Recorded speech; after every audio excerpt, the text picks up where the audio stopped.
하나님 아버지 감사합니다. 오늘은 저희가 3주차에 소리의 시작과 끝을 공부하려고 합니다.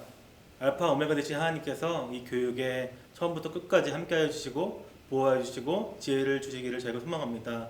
오늘도 함께하여 주시기 감사하고 예수님 이름으로 기도합니다. 아멘. 네, 3주차입니다. 네, 벌써 이렇게 됐네요. 네. 오늘은 시스템에 대해 설명할 거예요. 시스템에 대해서. 이렇게 보통 헷갈리죠. 시스템에 대해 설명할 거고요. 시스템 이제 개요는 음향의 시스템이 어떻게 돌아가는지랑 그 다음에 소리가 처음부터 어디서 시작해서 어디로 끝나는데 그 과정을 전부 다 이야기를 될 겁니다. 교육이 끝나면. 그래서 이상하게도 제가 항상 시작할 때마다 커먼센스를 하나씩 넣는 것 같은데 오늘은 턴키라는 용어에 대해서 한번 얘기해 볼 거예요. 이게 이쪽 업계에 계신 분들은 알지만 처음 보는 분들 계시는데 턴키라는 게 뭐냐면 열쇠를 돌린다는 거예요. 열쇠를. 그래서 어떠한 예를 들면 공장에 기계가 여러 개 있는데 맨 앞쪽에 열쇠를 딱 꽂고 돌리면 알아서 딱딱딱딱딱 동작하는 게 있거든요. 그래서 턴키 계약을 한다고 하면 예를 들면 뭐 내가 건물 하나 세우고 싶다. 턴키 계약을 하면 건물이 알아서 다 세워져 있고 인테리어 공사 다 돼 있고 나한테 열쇠만 딱 주는 거예요. 내가 열쇠만 딱 가서 문을 열면 모든 게 다 돼 있다는 턴키예요. 턴키는 처음부터 끝까지 다 해주는 뜻이고요. 음향을 사역하는 사람은 이런 턴키의 마인드로 너희들은 그냥 뭐 연주만 해, 너희들은 노래만 불러, 내가 여기서 끝까지 다 해줄게라는 마인드로 해야 됩니다. 오늘의 시스템에 대한 이 강의는 이 음향이 들어가는 턴키에 대해서 얘기해 볼 거예요. 그다음 여기 나온 게 좀 아래로 있을까요? 좀 아래로 여기 구조도가 있거든요. 이거 좀 심플하게 나온 건데 이게 사실상 전체 구조도고요. 어디서 시작해서 어디로 나간다에 대한 이야기고 이제부터 하나하나씩 얘기해 보려고 합니다. 다음 페이지요. 네. 첫 번째는 시작거리가 시작하는 라인이라는 개념이에요. 이 라인이라는 개념은 요겁니다. 제가 이제 실물로 가져왔어요. 교보제를. 이 소리가 시작되는 부분이에요. 무언가가 내가 연주하고 노래하는 게 시작이 연결되고 어딘가에 꽂히죠. 꽂혀가지고 어디로 가는데 이 라인이 먼저 어떤 건지 보려고 합니다. 라인은 두 가지의 종류가 있는데요. 여기 적혀 있듯이 여기 있어요. 살짝 위에. 네. 언밸런스드 라인과 밸런스드 라인이 있어요. 그래서 겉으로 보기에는 알 수 없지만 이제 좀 하시다 보면 뭔지 이해하게 되실 거고요. 언밸런스드는 밸런스가 좀 없다. 밸런스드는 밸런스가 있다는데 특징은 언밸런스드는 노이즈가 많이 발생하다는 특징이 있고요. 밸런스드는 노이즈에 강하다는 특징이 있어요. 일단은 저희가 밸런스드 먼저 볼게요. 아래 내려가 보시면 가장 유명한 여러분이 음향할 때 사용하는 선이라 생각하면 가장 많이 떠올릴 만한 XLR이라는 라인이고요. 구멍이 저렇게 돼 있어요. 이렇게 두 개. 왼쪽 게 암컷이고요. 오른쪽 게 수컷이라 부릅니다. 실제로 외국에서도 그냥 메일 피메일이라 불러요. 그리고 구멍이 3개 있다는 특징이 있고요. 3개 있다는. 저걸 핀이라 부르는데 각 핀마다 각각의 하나의 기능이 매핑되어 있습니다. 그래서 그 3개의 핀에 매핑된 기능을 핫, 콜드, 그라운드라 불러요. 그래서 보시면 이게 저기 내부 구조인데 고무로 감긴 선 안에 또 작은 선이 3개 있는데 각각의 핫, 콜드, 그라운드로 매핑이 됩니다. 이게 가장 대중적으로 사용하고요. 이게 캐논의 이유는 캐논이라 부르는데 라인이 별명이 캐논이에요. 캐논에서 만들어서 그래요. 옛날에. 지금은 여러 회사에서 만드는데 옛날에는 캐논에서 만든 것밖에 없었어요. 그래서 지금도 그 외국에서는 휴지를 티슈 있잖아요. 클리넥스라 부르는데 클리넥스는 브랜드 중에 하나거든요. 근데 미국에서는 클리넥스 브랜드가 제일 크기 때문에 그냥 휴지라고 안 부르고 티슈로 안 부르고 클리넥스라 불러요. 똑같이 XLR을 안 부르고 그냥 캐논이라 많이 불러요. 사람들이. 근데 정식 명칭은 XLR이고 캐논이라고도 많이 부른다. 그것이 이 캐논 라인이고요. 어려운 개념인데 소리 상세를 사용합니다. 핫, 콜드, 그라운드가 있고요. 기본적으로는 두 개만 있으면 돼요. 핫이랑 그라운드만 있으면 소리가 전달이 돼요. 근데 콜드라는 선을 만들어가지고 노이즈를 없애는 기능을 넣었다. 좀 더 과학적으로 하면 설명이 복잡해지지만 이 정도로 알면 될 것 같아요. 밸런스드 라인은 핀이 3개 있고 핫콜드 그라운드라는 기술을 사용하는데 이것 덕분에 노이즈에 강하다. 그러니까 노이즈가 거의 발생하지 않는다라는 장점이 있어요. 다음 라인 가볼게요. 다음 걸로. 네, 다음 거는 TS라는 선이 있고 TRS라는 선이 있는데 모양이 같이 생겼어요. 근데 자세히 보시면 어떤 거는 검은색 링이 하나고요. 오른쪽에 검은색 링이 두 개가 보이죠. 저게 TS하고 TRS 차이인데 TS 케이블이 오른쪽 거고요. TRS 케이블이 왼쪽 거예요. TS, TRS라는 게 뭐냐면 제가 이제 그 구조를 가져왔는데 팁, 링, 슬리브라는 개념을 갖고 있습니다. 그리고 이 팁, 링, 슬리브는 아까 얘기했던 핫, 콜드, 그라운드랑 또 매칭되어 있어요. 요게 지금 제가 가져온 이 선이 TS라는 선이고요. 아까 XLR 별명이 캐논인 것처럼 얘 별명은 55잭입니다. 55, 55, 55 뭐 어떻게 상관없는데 55라 불러요 그냥. 이유는 모르겠어요 저도. 두께가 이게 6.35입니다. 근데 5라 불러요. 저도 모르겠어요. 길이 아니 근데 두께로 알고 있었는데 저도 그렇게 알고 있었는데 두께가 6.35래요. 저도 왠지 모르겠어요. 네. 하여튼 사람들이 이렇게 대부분 다 5라고 불러요. 얘를. 별명은 5고 얘의 특징은 TRS 저기 검은색 줄이 두 줄이 있는 거는 밸런스드 라인인데 한 줄만 있는 거는 TS라고 해가지고 핫 그라운드만 있어요. 얘는 언밸런스드예요. 언밸런스 특징은 노이즈가 많이 발생해요. 근데 얘의 동작은 캐논 라인이랑 오 라인이랑 동작이 동일해요. 그러니까 내가 어떤 마이크를 사용하고 싶고 뭔가 하고 싶어 할 때는 얘를 사용하나 걔를 사용하나 개념적으로는 같아요. 그러면 왜 다른 게 두 개 존재하느냐? 그거는 아이폰이 왜 존재하고 갤럭시가 따로 존재하냐 똑같은 거예요. 그냥 여러 회사가 자기도 돈 벌고 싶어가지고 각자만의 제품을 만들었고요. 왜 호환이 안 되냐면 옛날 아이폰이 C타입을 못 쓰게 하는 거 똑같습니다. 자기 거 쓰게 하려고. 그래서 캐논 라인은 그 마이크 쪽, 보컬 쪽에서 좀 인지를 다졌고 이 5잭은 악기 쪽에서 좀 입지를 다져가지고 서로 약간 좀 시장을 마켓 쉐어를 좀 양분하고 있는 사이예요.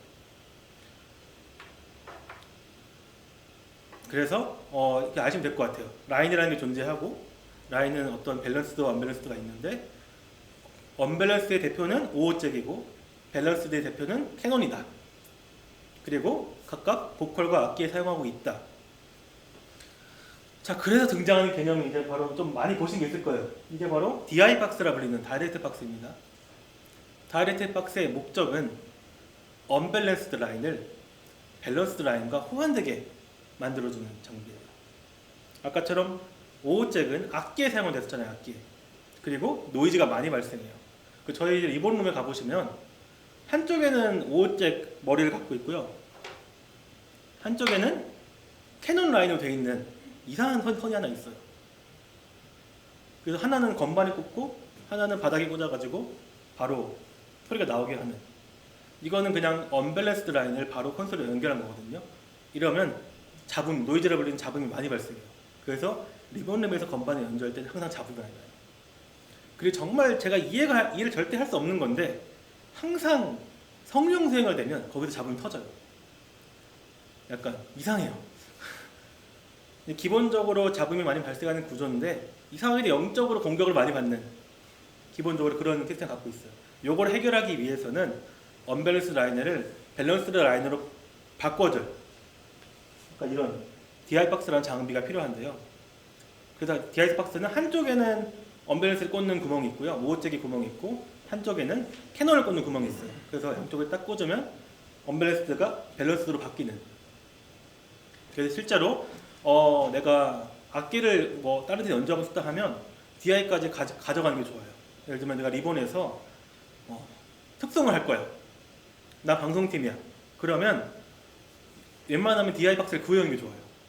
누가 기타를 친다고 하는데 그 리본룸에 있는 아까 그 한쪽은 5잭 한쪽은 캐논 이걸 연결하는 것보다 DI 박스를 가져와서 이렇게 정식으로 연결하는 것이 사고도 안 나고 잡음도 발생하지 않는다 라는 개념이에요. 또 DI 박스의 특징은 임피던스 저번에 설명했었잖아요.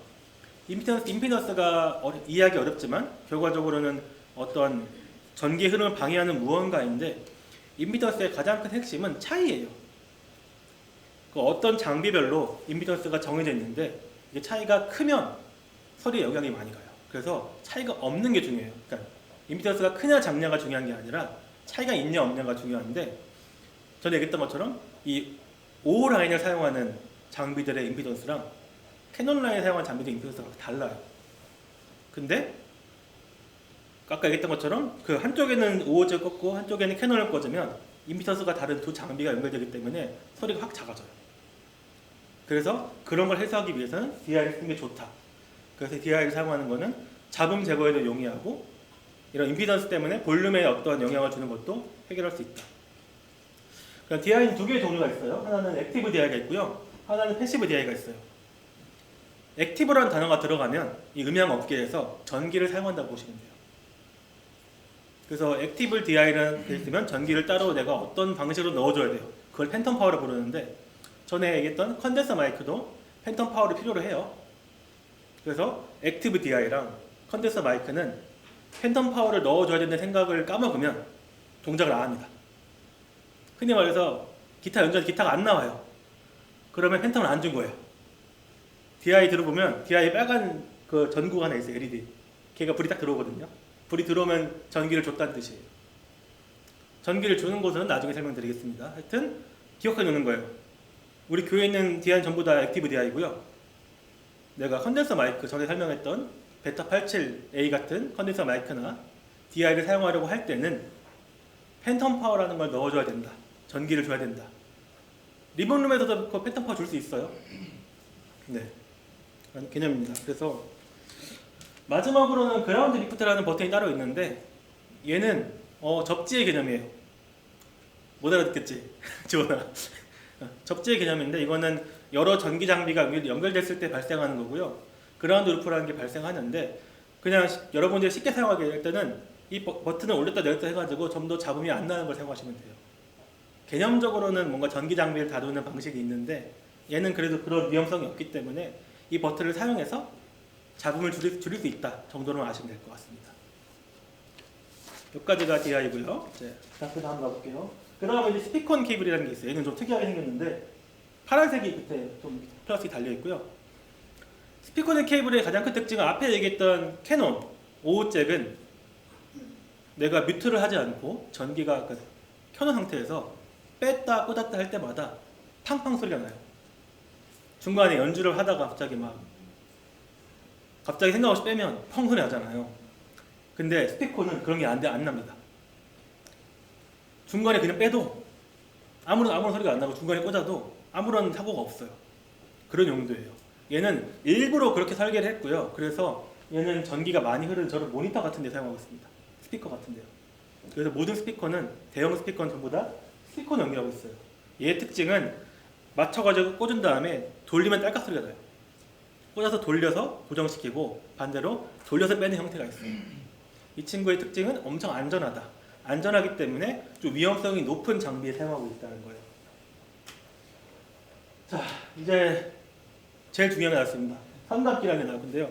제가 선을 가져왔어요. 제가 이거는 저희 혹시 알다시피 옛날에 요리 유튜버들 많이 하시는 요리사들 맞잖아요. 요리사들이 전부 다 요리에 전부 다 진심이 돼가지고 어떤 식당에 미슐랭 식당에 들어가면 제일 먼저 뭐부터 하는지 알아요? 설거지만 1년 시켜요. 설거지만. 난 요리를 엄청 배웠는데 설거지만 1년 시켜. 설거지만 1년 시켜.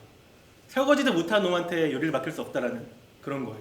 그러니까 내가 아무리 많이 배우고 와도 이 업계에 처음 들어오면 설거지부터 시작을 해야 돼요. 똑같이 내가 아무리 배운 게 많아도 음향을 처음 시작하면 선부터 감을 줄 알아야 돼요. 오랜만에 하네 저도. 네. 이렇게 고리가 생길 때가 있는데 그래서 제가 이제는 처음 배울 때 저 가르치신 분께서 실제로 업계에서 종사하시다 오셨거든요. 그분이 이렇게 말했어요. 혹시 솔로몬의 1000번째라고 아세요? 솔로몬이 왕이 되자마자 제사를 1000번 드렸어요. 하나님께. 그 하나님께서 솔로몬한테 장하다고 하시면서 그때 기회를 주셨는데 이게 1000번째라 했어요. 너가 선을 1000번은 감았어야지만 넌 이제 음향 엔지니어로 부를 수 있다. 그게 1차 문제. 저희 1차 문제고요. 그래서 저는 실제로 제가 가장 먼저 이걸 시작하면서 가장 먼저 했던 게 1차 문제를 마스터하는 거였고요. 이게 저거 한 반년 걸렸어요. 이거 한 1차 문제 하는데 많이 엉켰네요. 네. 그래서 선이라는 게 관리가 엄청 필요한데요. 적혀 있어요. 팔자 감기라는 기술을 사용하는데 혹시 팔자 감기 기술이 뭔지 아시는 분 있나요? 들어본 적 있나요? 팔자 감기? 만약에 내가 들어본 적이 없다 하면 근데 선을 좀 감아봤다 하면 장비에 악용하겠습니다. 밑에 혹시 아래로 들어가실까요? 아래로.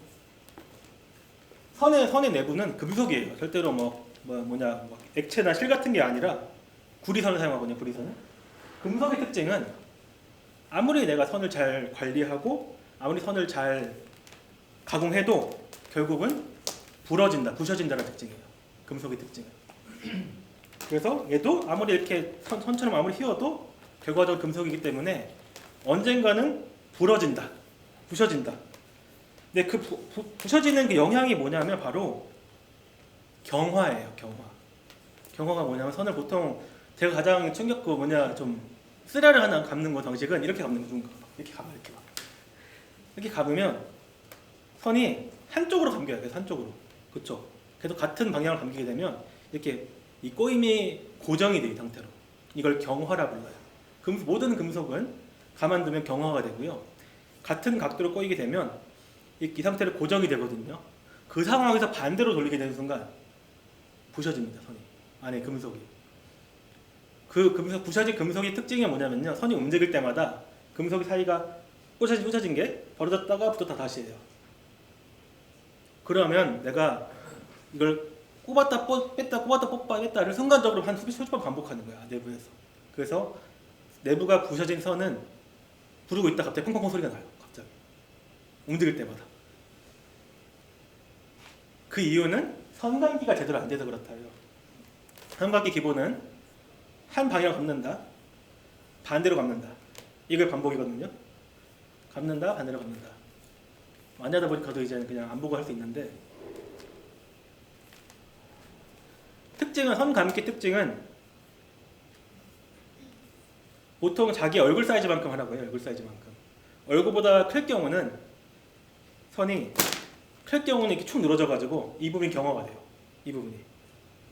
너무 작을 경우는 두꺼워져요. 그래서 적당히 얼굴 사이즈만큼 하는 게 좋다고 하고 또 특징은 좀 밑에 보실까요? 저 머리가 한쪽으로 모은 상태로 하는 게 좋다고 얘기해요. 이것이 뭐냐면 선을 잘 감는 것까지 좋아요. 그리고 이 선이 잘 감은 선의 특징은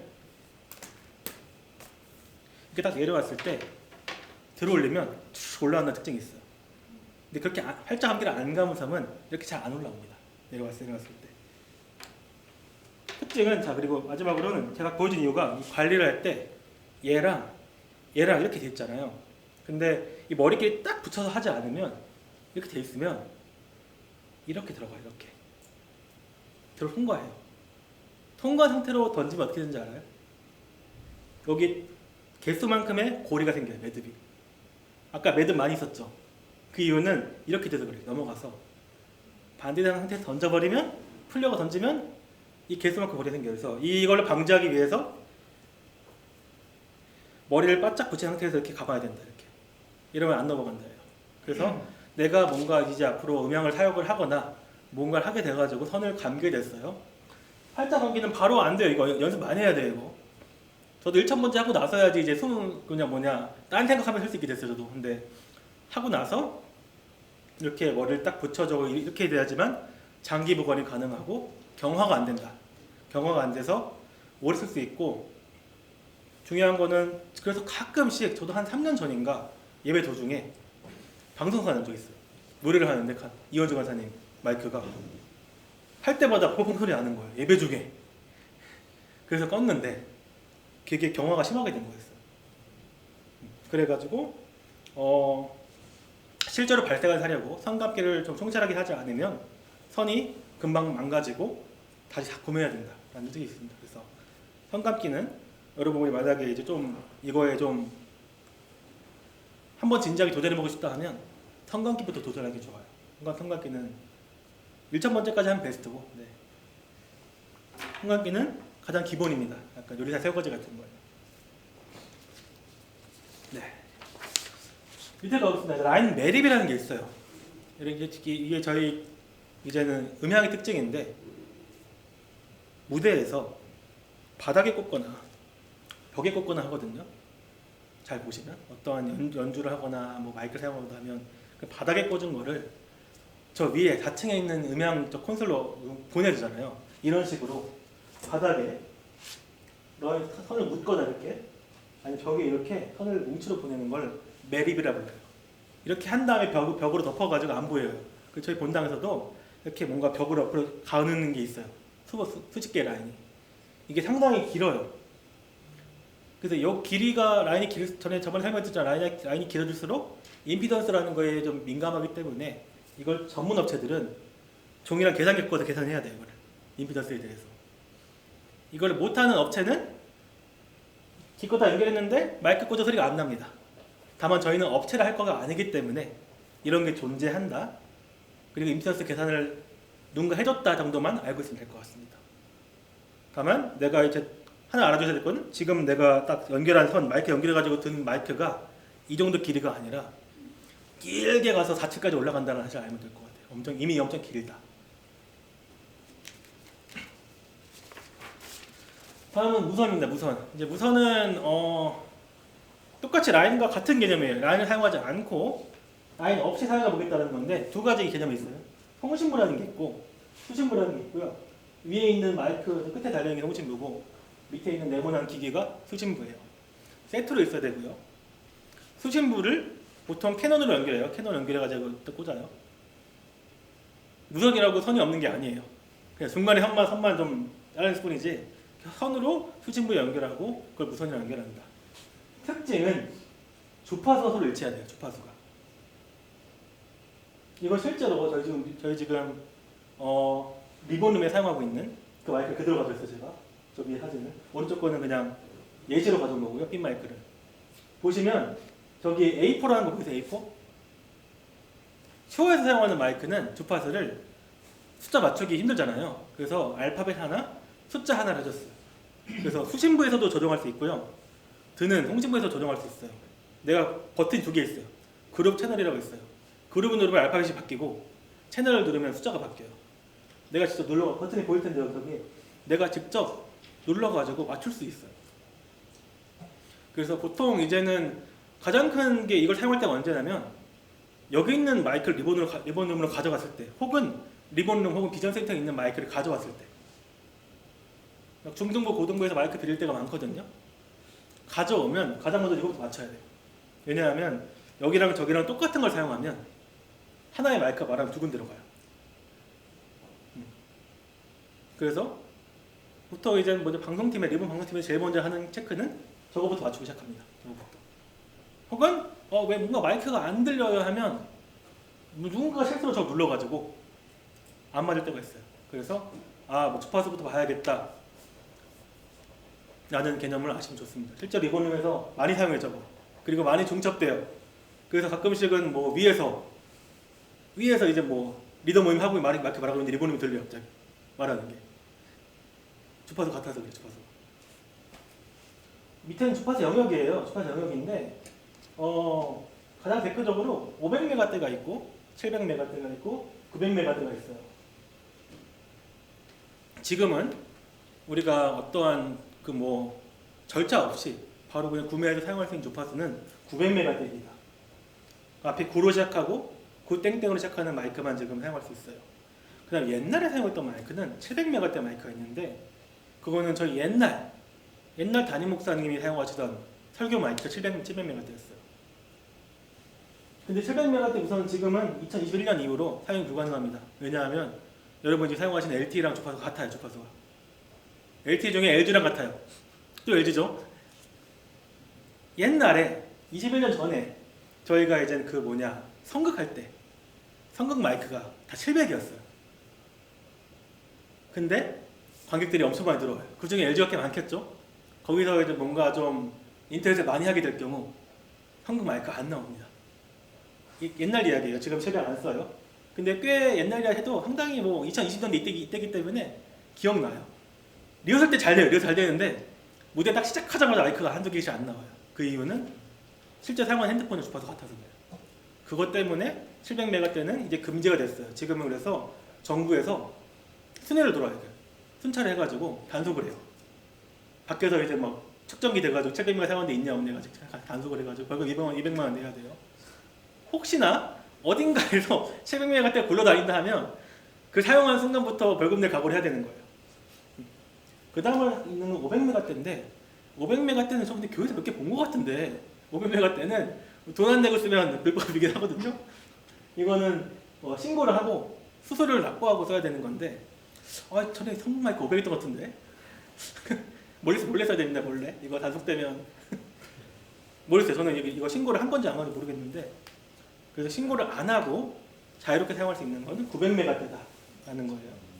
근데 900메가의 특징은 전에 얘기했던 것처럼 주파수가 낮으면 뭐가 있다고 했죠?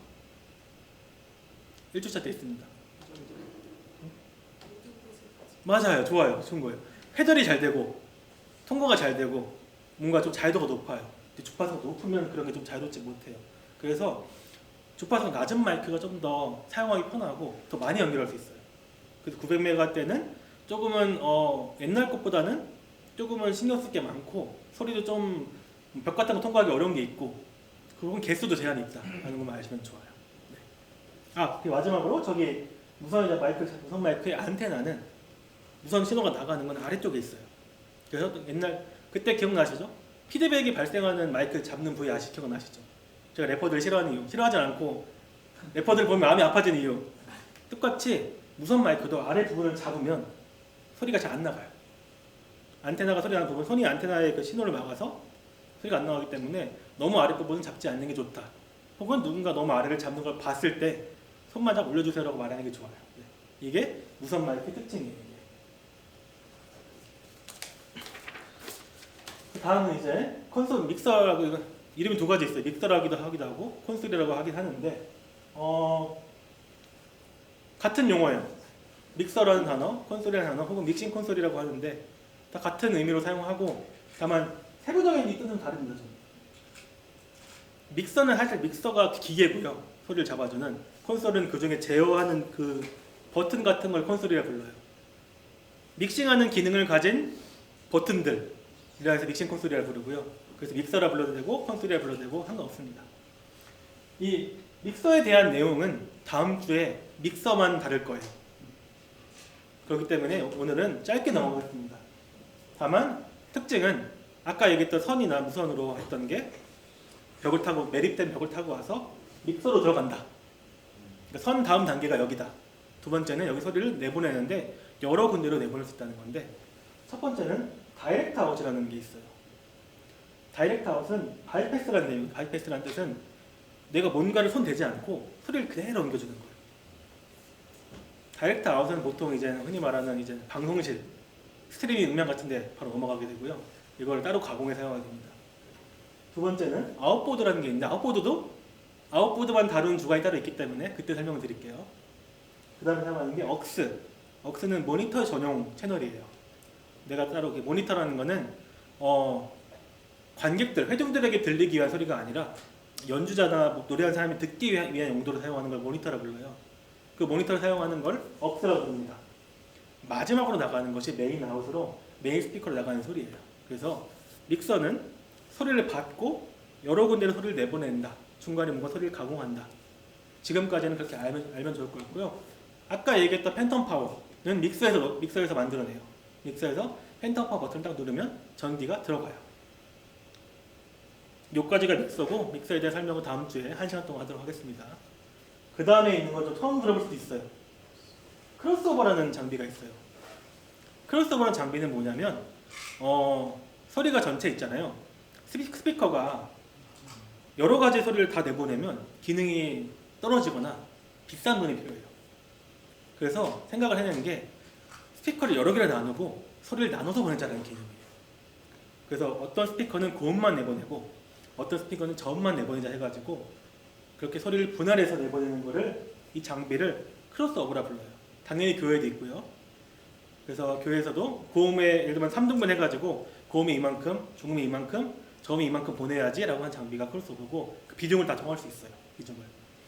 크로스오버라는 게 존재한다. 라는 걸 내고 저렇게 생겼어요. 보통. 납작하게. 웬만하면 만들 일이 없어요. 저희도. 전문가가 한번 만져주면. 저건 상당히 어려운 장비여가지고 존재한다 정도로 알시면 될 것 같아요. 내려가 볼게요. 그 다음에 앰프입니다. 사실상 여러분 이거 배운 이유예요. 앰프는 저렇게 생겼고 저렇게 똑같이 얇고 낡게 생겼는데 앰프의 특징은 비쌉니다. 그리고 전에 얘기했던 것처럼 이 음향의 가장 큰 목적은 마이크를 사용하는 가장 큰 목적은 내가 지금 말하는 게 큰 공간에서 잘 들리지 않기 때문에 크게 들리게 하기 위한 목적이에요. 그래서 어떻게 컨트롤을 하는 거고 그 크게 하는 과정 중에 생기는 어떤 여러 가지 문제점들을 해결하는 게 음향인데 결과적으로 소리를 키워야 되잖아요. 소리를 키우는 장비가 바로 앰프예요. 앰플리파이어. 그래서 저 스피커 보이시죠? 저 스피커는 앰프가 소리를 키우는 기능이 없어요. 제가 만약에 앰프를 사용하지 않고 마이크로 그냥 해가지고 바로 스피커 연결하면 지금 이 말하는 크기만큼 나와요. 스피커에는 소리를 확대하는 기능이 없습니다. 소리 확대는 앰프에서 해야 돼요. 앰프에서. 그래서 오히려 스피커는 안전하고요. 앰프는 엄청 위험합니다. 전에 1주차 기억나시나요? 소리의 로그 함수? 소리가 몇배 커지면 소리가 전체 키는 기억나시죠? 내가 듣는 것이 막 2배 늘어나려면 소리가 10배 커져야 되고 4배 늘어나면 100배 커져야 되고 그 말은 전기도 똑같이 커져야 돼요. 전기가 내가 4배 더 크게 키우기 위해서 전기를 100배 키웠다는 것은 평소에 하는 것보다 100배 전기가 어딘가 있다는 거죠. 여기에 있어요. 대표적인 감전사고 다 여기서 나요. 감전사고도 다 여기서 나요. 그래서 앰프는 절대로 전원을 킨 상태에서 뭔가를 하면 안 되고요. 앰프는 가장 마지막에 켜고 가장 먼저 꺼야 됩니다. 지금 저희 보시면 전원 분배기라고 있어요. 본당에도 있고 리본룸에도 있고 뭐 비싼 4층에든 어디든 다 있어요. 전원 분배기는. 전원 분배기가 딱딱딱딱 켜지잖아요. 거기에 맨 마지막에 앰프가 있어요. 하나씩 다 켜고 마지막에 앰프를 켜야 되고 반대로 끄면 앰프가 제일 먼저 꺼져요. 저희 지금 본당에 좀 살짝 아쉬운 부분이 있는데 본당 앞에 따로 켜져야 되는 거 있잖아요. 따로 켜져야 되는 거. 걔는 퀴즈입니다. 걔는 앰프보다 먼저 켜져야 될까요? 늦게 켜져야 될까요? 뭐라고요? 먼저 켜져야 돼요. 왜죠? 그쵸. 그래서 얘를 켜고 앰프를 전원 분배기 눌러야 돼요. 끌 때는요. 그쵸. 전원 분배기 끄고 꺼야 돼요. 이 순서만 까먹지 않으면 돼요. 뭐가 먼저였더라 하면 앰프가만 기억하면 돼요. 앰프를 가장 마지막 켜야 되니까 얘를 먼저 켜자. 앰프를 가장 먼저 꺼야 되기 때문에 얘를 늦게 끄자. 이런 식으로 앰프가 제일 중요하고 앰프가 제일 비싸고 앰프가 한번 교체하면 여러분이 생각하는 거에 공 하나 더 붙이면 돼요. 앰프 가격이 이 정도 생긴 게 이 정도 크기 이 가격이 많이 비싸요. 목사님 저번에 한번 교체하셨을 때 좀 신음소리 많이 하셨어요. 이 정도라고 하면서. 근데 앰프의 특징이 뭐냐면 스피커 하나 앰프 한 개예요. 근데 지금 저희 교회는 스피커 한 개를 안 써요. 여러 개 앰프가 교회에서 쭈르륵 있습니다. 이렇게 많이. 그래서 앰프는 여러 개가 상당히 많은 비용이 들어가고 상당히 많은 전기를 사용하며 상당히 큰 안전성을 필요로 한다는 거예요. 또 앰프의 특징 중 하나는 전기를 많이 쓰잖아요. 근데 다 연결돼 있잖아요. 여기들이 다.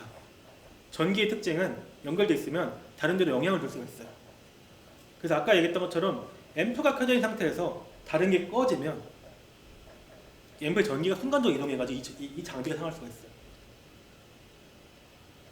그래서 앰프가 켜졌는데 내 콘솔을 믹서를 껐어요. 끌 수 있죠. 그러면 순간적으로 앰프와 이 믹서 사이에 뭔가가 확 전기가 균형이 깨지면서 손상이 팍 가는 거예요. 그래서 앰프가 켜진 상태에서 뭔가를 한다는 행동은 못 일어날지 몰라요. 그렇기 때문에 항상 앰프는 정말 조심해야 된다라는 생각하시고 근데 본당 괜찮은데 다른 데만 가도 상당히 좀 리본룸만 가도 앰프가 좀 그렇게 안전한 느낌이 안 되기 때문에 안전하게 하시면 좋습니다. 다음 거 보겠습니다. 이 스피커예요. 스피커의 개념은 저번에 사용했던 것처럼 마이크랑 원리가 똑같습니다. 자석이 존재하고요. 코일이 존재하는데 이걸 소리를 잘 내기 위해서 저렇게 어떠한 나팔 것 그냥 확성기 같은 게 달려 있어요. 자세히 보시면 스피커 저렇게 큰데 소리가 나는 저 가운데 부분이 생각보다 작아요. 나머지는 소리를 확대하기 위한 보조 장치에 불과하고 소리를 발생시키는 부분은 꽤 작습니다. 저 동그란 거요. 자, 그리고 자 스피커는 두 가지 종류가 있어요. 액티브 스피커가 있고 패시브 스피커가 있는데 저번에 아까 설명드린 것처럼 액티브가 들어가면 전기를 필요로 한다. 패시브는 전기를 필요하지 않는다는데 아까 얘기했던 것처럼 스피커 자체에 소리를 확대하는 기능이 없어요. 그래서 앰프가 따로 필요한데 문제는 소형 스피커예요. 소형 스피커에 앰프를 붙이기에는 앰프가 너무 비싸요. 그래서 그냥 우리는 자체적으로 좀 기능이 저렴하고 작은 확대 기능만 있는 소형 앰프를 넣어줄게 해가지고 앰프가 자체적으로 부착되어 있는 스피커가 액티브 스피커예요. 그리고 아니 우리는 전문적인 앰프가 필요로 해. 그런 건 패시브 스피커고 보통 사용하는 덩치가 큰 스피커 전부 다 패시브입니다. 왜냐하면 따로 앰프를 연결해줘요. 저희 때문이에요. 작정하고 소리를 키울 거고 앰프로 작정하고 큰 소리를 낼 거기 때문에 패시브고요.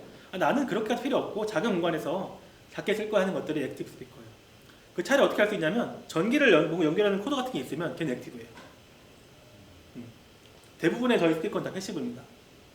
가끔씩 저희가 옛날에 막 그 피플스에서 공연 같은 거 할 때 그럴 때다 좀 액티브 가져오지 대부분 패시브를 사용해요. 다음 거 보겠습니다. 빅테이저 보시면 스피커는 파워라는 단위를 사용해요. 전기 단위고요. 이 스피커 감당할 수 있는 소리의 크기예요. 와트를 사용하고 똑같이 얘도 소리 때문에 그 10배, 100배의 그 원리를 받아요. 그래서 얘도 dB를 사용하는데 전에 설명드렸듯이 소리에 측정하는 단위는 dBSPL이라면 전기를 측정하는 단위는 dBm을 사용합니다. dBSPL인 2배가 6dB였는데 dBm은 2배가 3dB예요. 전기가 그래요. 그냥 이렇다면 아셔야 될 것 같아요. 그 스피커는 와트를 사용하고 dBm을 사용하는구나 정도로만 아시면 될 것 같아요. 다음 걸로 가보겠습니다. 아까 얘기했던 크로스오버를 사용할 때 스피커가 세 종류가 있어요. 하나는 트위터, 하나는 미드레인지, 하나는 우퍼예요. 트위터는 고음만 내는 장비고요. 매우 작아요. 크기가. 미드레인지 중음, 우퍼는 저음인데 우퍼는 엄청 큽니다. 저희 본당에서도 각각을 사용하고 있어요. 근데 보통 이제 밑에 내려가 보시면 이렇게 많이 써요. 2웨이, 3웨이라고 하나만 쓰는 건 거의 없고요. 진짜 작정하고 쓰는 거 아니면 보통은 이렇게 트위터 우퍼 혹은 트위터 미드레인지 같이 붙이거나 아니면 세 개를 같이 하는 스피커를 많이 사용합니다. 그래서 보통 본당에서도 섞었을 거예요. 아마 트위터 미드레인지가 섞여 있는 게 있을 거고 우퍼만 있는 게 있을 거예요. 다음 가볼게요. 라인 어레이라는 게 있어요. 이제 우리 교회에 쓰는 건데 여러 개 스피커를 이렇게 줄 세워가지고 달아요. 아까 얘기했던 트위터 미드레인지 우퍼를 적당히 잘 섞는 거예요. 보니까 업체가 와가지고 여기는 트위터 한 2개면 될 것 같고 우퍼 하나면 될 것 같고 이런 식으로 계산을 해가지고 줄로 쪼락해요. 문제는 뭐냐? 저 개수만큼 앰프가 필요해요. 그래서 우리 교회 본당에 앰프를 많이 씁니다. 본당에 보시면 저렇게 쭈르륵 늘어져 있죠? 그 중요한 거는 저기에 배치된 트위터나 우퍼 위치에 따라서 본당에서 들리는 소리가 달라요. 자, 고음은 위로 갑니다. 저음은 아래로 가요. 특징이에요, 그냥. 그러면 트위터가 위에 있으면 아래 사람들은 고음이 잘 들릴까요, 안 들릴까요? 그래서 보통은 트위터를 멀리 둬요. 아래까지 소리 같도록. 반대로 우퍼가 아래에 있으면요, 위에 있는 사람은. 그래서 거리가 확보되지 않은 상태에서 트위터나 우퍼가 위치에 따라서 저음이나 고음이 안 들리는 게 있어요. 근데 저희 본당의 특징은 이 간격이 좁아요. 잘 자세히 보시면 딱 4층에 이 난간 같은 데 있잖아요. 난간에 걸리는 위치에 트위터들이 우르르 있어요. 그 말은 뭔 뜻일까요? 고음은 죄다 4층으로 가고 나머지는 3층으로 가요. 지금 교회 배치가 그런데 이건 어쩔 수 없어요. 교회가 이 간격이 길면은 어떻게 배치하든 골고루 가거든요. 여기 거리 멀어지면. 근데 가까우면 그 닫기 전에 다 한쪽으로 가버려가지고 영향이 있어요. 그래서 4층은 전반적으로 소리가 날카롭다는 느낌이 들고요. 3층은 전반적으로 소리가 뭔가 좀 그냥 이런 느낌밖에 안 나요. 이거는 아무리 컨트롤해도 안 돼요. 왜냐하면 그 라인 어레이에서 고음 쪽이 전부 다 위로 가 있기 때문이에요. 근데 이걸 바꾸면 또 다른 문제가 발생할 거예요. 배치를 바꾸면 반대로 4층에 이제 점이 가득하고 하기 때문에 지금은 그냥 그렇구나라고만 아시면 좋아요. 그래서 항상 그 집사님들 피드백이 들어요. 4층에 앉았는데 너무 귀가 아프더라. 같은 날 예배 드린 분이 3층에 앉았는데 너무 심심하더라. 어떻게 할 수가 없습니다.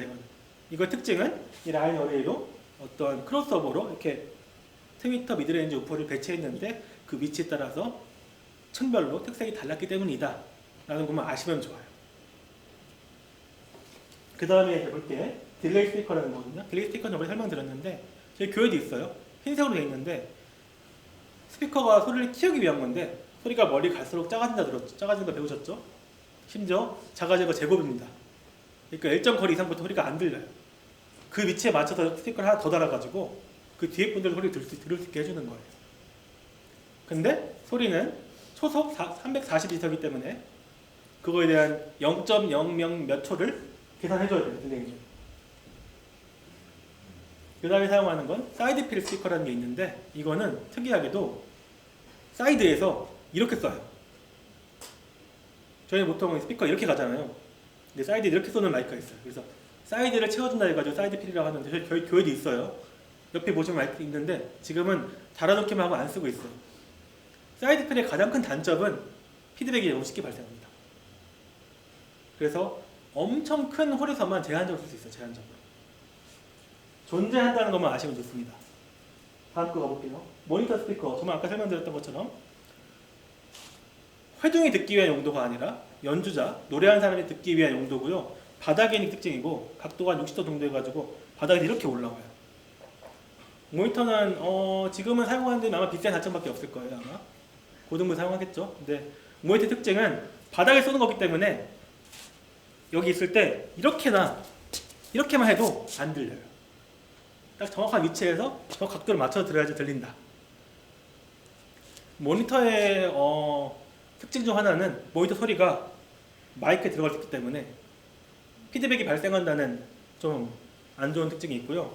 또 나 좀 소리가 너무 안 들려요. 키워지세요. 계속 키우다 보면 이 소리가 벽을 타고 와가지고 회족한테 가는 게 있어요. 다시. 그래서 내가 의도한 소리가 아닌 게 나갈 수 있어요. 모니터를 너무 크게 사용하면 오버플로우라는 게 발생하는데 소리가 넘쳐서 회족한테 갈 수 있다. 이런 건 개념적으로만 알아두면 좋습니다. 그 다음 사용하는 건 이제 퍼스널 모니터 믹서라 부르는 건데 저희 교회에 사용하고 있어요. 왼쪽에 있는 P16을 사용하고 있는 거고 이건 특이하게도 이더넷 케이블이라는 랜선을 사용해요. 랜선으로 연결하면 디지털 신호가 묶음으로 가거든요. 묶음으로. 그래서 내가 이어폰을 들을 수 있어요.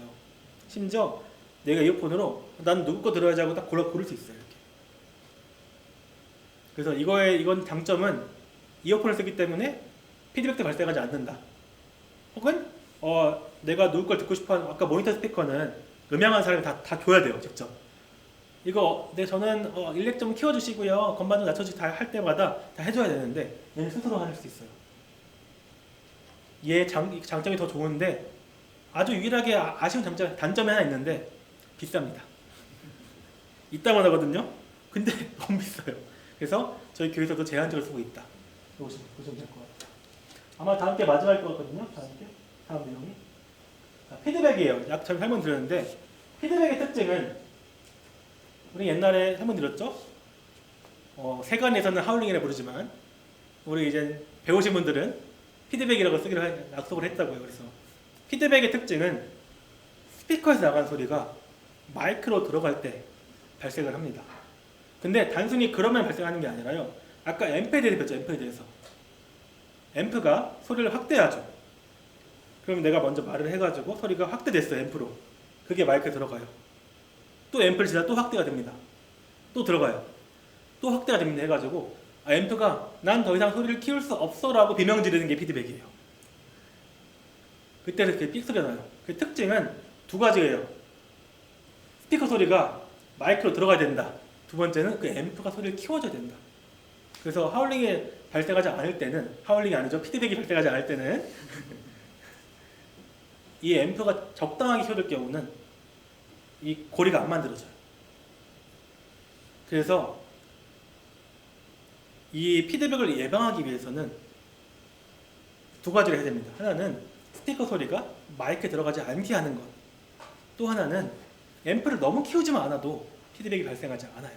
그래서 제가 여기 피드백에 대응하는 가장 효과적인 방법은 게인을 줄이고 그만큼 페이드를 올리는 거로 되어 있거든요. 이거는 제가 다음 주에 콘솔을 설명할 때 의미를 설명해 드릴게요. 지금은 당장 내가 사용을 해야 된다, 내가 리버스 사용해야 된다 할 때 사용하는 거고요. 게인을 줄이고 페이드를 올리면 피드백이 줄어듭니다. 그 다음에 또 피드백은 소리가 나는데 그 음이 있어요. 삑 할 때마다 절대감이 들으면 아 이거 도야라는 거, 이건 C아니면 들려요. 이건 뭐 A 플랫이 이렇게 들려요. 거기에 맞춘 주파수음을 딱 깎으면 피드백이 발생 안 합니다. 할 수 있어요. 이것도 연습해요. 이것도 저희가 이제 뭐냐 아까 했던 그 1차 먼지 할 때 앉혀놓고 들려줘요. 삐! 야 이거 어디야 하면서 이거 잠깐 이거 막 B 플랫 아닌가? 아 틀렸어 A 하면서 이런 식으로 막 하다 보면 감이 와요. 내 말은 100% 맞지 않더라도 얼추 근처만 가더라도 거기를 깎으면 피드백이 발생 안 합니다. 그래서 피드백은 음계다. 음계이기 때문에 그 음계만 깎아도 해결할 수 있다. 그리고 피드백의 특징은 스피커 소리가 마이크로만 안 들어가게 하면 돼요. 마이크로 안 들어가게. 그래서 여기 보면 여러 가지 원칙이 있어요. 이렇게 노래를 하잖아요. 노래하고 잠깐 쉴 때 어떻게 하죠? 머리가 앞쪽을 향하죠. 스피커 방향 향하죠. 이러면 피드백이 발생할 수 있습니다. 그래서 항상 세우라고 해요. 이렇게 하고 내려놓을 때요. 이렇게 내려놓으면 머리가 이렇게 향해 있으면 스피커 방향 향하죠. 돌려서 항상 안쪽으로 머리가. 그걸 습관으로 해야 돼요. 습관적으로. 그러니까 습관적으로 말해줘야 돼요. 팔 내렸기 때문에 이 상태면 피드백 발생할 수 있어요. 내려놓을 때 마이크 머리가 안쪽으로 향하게 해주세요. 라고 계속 공유를 해줘야 돼요. 그래야지만 이런 사소한 습관들이 피드백을 예방할 수 있습니다. 그리고 스피커보다 앞으로 나가면 무조건적으로 소리가 들어올 확률이 생겨요. 그래서 스피커보다 항상 뒤에 있어야 돼요. 이렇게. 그래서 저희 본당에서 샷건 마이크를 쓰기 어려운 이유가 샷건 마이크는 거리가 확보 필요한데 거리 확보에서 멀리 두면 스피커보다 앞에 나가기 때문에 피드백이 발생해요. 이런 것들이 있어요. 그래서 피드백은 이렇게 좀 철저하게 내가 의식하고 예방해야지만 발생하지 않는 경우고요. 그리고 다이내믹 레인지는 있죠. 전에 소리는 이거보다 작아질 수 없어? 이거보다 커질 수 없어라는 게 다이내믹 레인지인데 이거보다 커질 수 없어 내가 정할 수 있어요. 내가 이렇게 조절을 해가지고 앰프가 이만큼 키우거든요. 이걸 명확하게 내가 잘 설정해 놓으면 앰프가 키우는 게 정해져 있어가지고 피드백 고리가 안 만들어져요. 그래서 피드백을 예방하기 위한 방식은 물리적으로 마이크를 정말 잘 컨트롤해야 되고 음향을 하는 사람들은 다이내믹 레인지 키울 수 있는 범위를 의식해서 잘 해줘야 된다. 이건 경험의 영역이긴 해요. 그 다음에 3번은 마지막으로는 저희가 할 일이 없는데 나중에 내가 좀 경험이 생겨가지고 도전해보고 싶으면 하면 좋아요. 룸 튜닝이라고 하는데 저번에 핑크 노이즈 기억나시죠? 핑크 노이즈 틀어놓고 내가 이거 잡는다고요. 룸 튜닝 이상하게 돼 있으면 피드백이 잘 발생합니다. 룸 튜닝 이상하게 되어 있는데 대표적인 장소가 어디냐면 리본룸, 인카운트 룸이에요. 거기 룸 튜닝이 안 돼 있어요. 거기는 피드백이 잘 납니다. 룸 튜닝이 원래 어려운 거기 때문에 알아두시면 좋아요. 그래서 아까 저 시스템이 처음에 시작해서 마이크부터 시작해서 스피커를 어떻게 가는지랑 그 중간에 했던 것들을 배웠습니다. 혹시 이걸로 마무리하려고 하는데 질문 있으실까요? 그러네. 이제 차은팀 가야 되네. 질문 나중에. 근데 저희 지금 메신저방 있잖아요. 거기 개인적으로 그냥 하고 싶으시면 어느 때나 질문 주셔도 상관없어요. 네. 그래서 이대로 마치도록 하겠습니다. 시간이 없어가지고. 출석 체크 안 하신 분들은 해주시고 저번 주 것도 저번 주에 왔는데 안 했으면 저번 주 거 해도 돼요. 네. 여튼 이대로 마무리하도록 하겠습니다. 고맙습니다. 네.